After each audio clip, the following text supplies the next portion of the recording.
meron 660 na binigay. So ganun pa rin yung gagawin, hanapin yung reference angle, yung quadrant, yung ordered pair.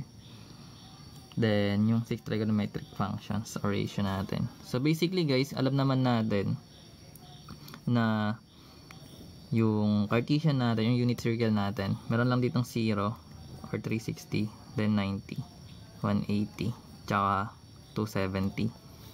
So kung meron tayo ditong 660, ibig sabihin lumagpas na siya ng isang revolution.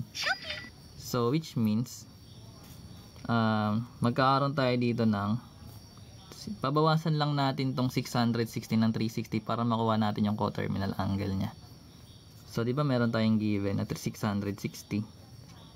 So bawasan natin ng 360, magkakaroon tayo ng 300.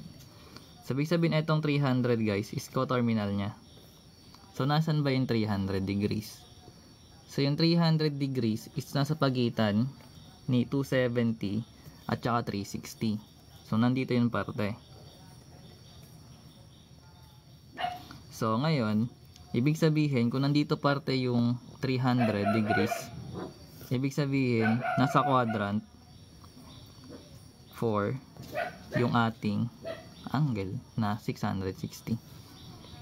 Ngayon, alam naman natin guys na kapag nasa quadrant 4, makukuha natin yung reference angle by subtracting the angle to 360.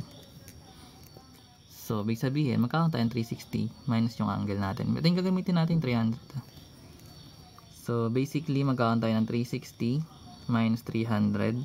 So, makakuha tayo ng reference angle, which is 30 degrees. So, ginagawa. Then, next tayo sa ordered pair. So, meron tayong ordered pair guys. So, pag kabisado mo kasi yung ordered pair, madali lang. Like, natin natin. So, dito yung 1, 0 sa unit circle. So, ito kasi 30 degrees to eh. So, 30 to, 45, tsaka 60, 90. So, kung nandito yung 30 guys, pantay lang siya ng 300 natin na degrees. Balitin babasihan mo.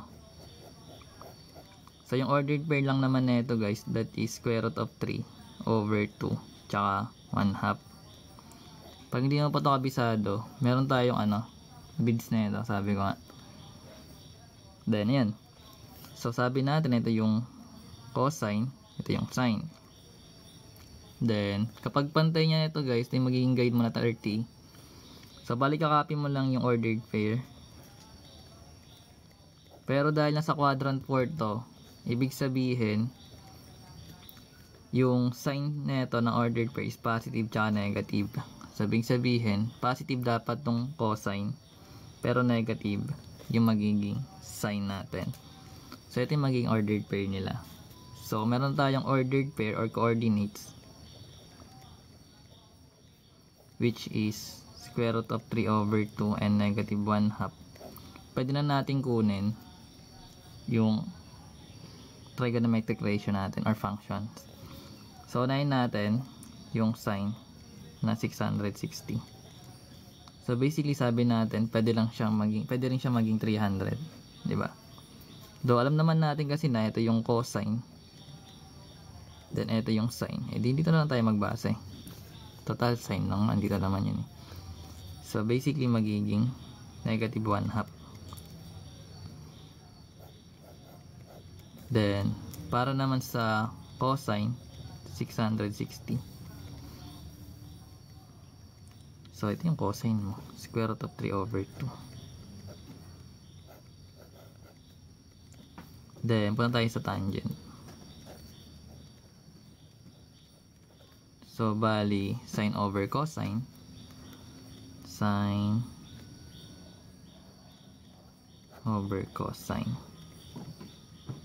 So, plug mo lang yung sine tsaka cosine. So, meron tayong negative 1/2 over square root of 3 over 2. Then, katulad ng ginawa natin kanina, eliminate lang pagpares denominators. Then, rules ng sign, negative divide positive is negative. Then, magkakaroon tayo ng 1 over square root of 3. Then, same process, rationalize. Square root of 3 both sides. Both numerator, denominator. Then magiging negative square root of 3 over 3. Kasi yung denominator natin magiging perfect square, wherein pwede natin yung ilabas. Alam mo, gets yun? Then pa tayo sa number 4. So let's say meron tayong secant or cosecant muna. So yung cosecant guys, reciprocal lang naman yun ng sign. So kung meron tayong sign which is negative 1 over 2 or 1/2, baliktarin mo lang yung magiging negative 2 over 1. Then simplify yung magiging negative 2. Then para sa number 5, secant naman. So same process, meron tayong cosine, reciprocal mo lang yun. So bali magiging 2 over square root of 3. Then rationalize mo na. Then simplify. So magiging 2 square root of 3 over 3. Then sa tangent, ito na siya guys. So kasi cotangent, may isa cotangent, meron ka ng tangent eh. Ito na siya oh. Baliktarin mo na lang to, then rationalize mo. May sagot ka na rin. Like, di ba nakuha na kasi natin siya dito eh. Kasi reciprocal lang naman ng cotangent yung tangent. So sabihin natin ito na yung lumabas sa tangent. Hindi, baliktarin natin. Magiging 3 over square root of 3. Then multiply mo lang o i-rationalize. So magkakaroon tayo ng negative 3 square root of 3 over 3. Then pwede mo ito i-simplify na sa labas. So bali yung final answer is magiging negative square root of 3. Pwedeng ganun. Basta nakuha mo na yung mga final answer dito, pwede mo yan gawin. Ay, thank you, cheese!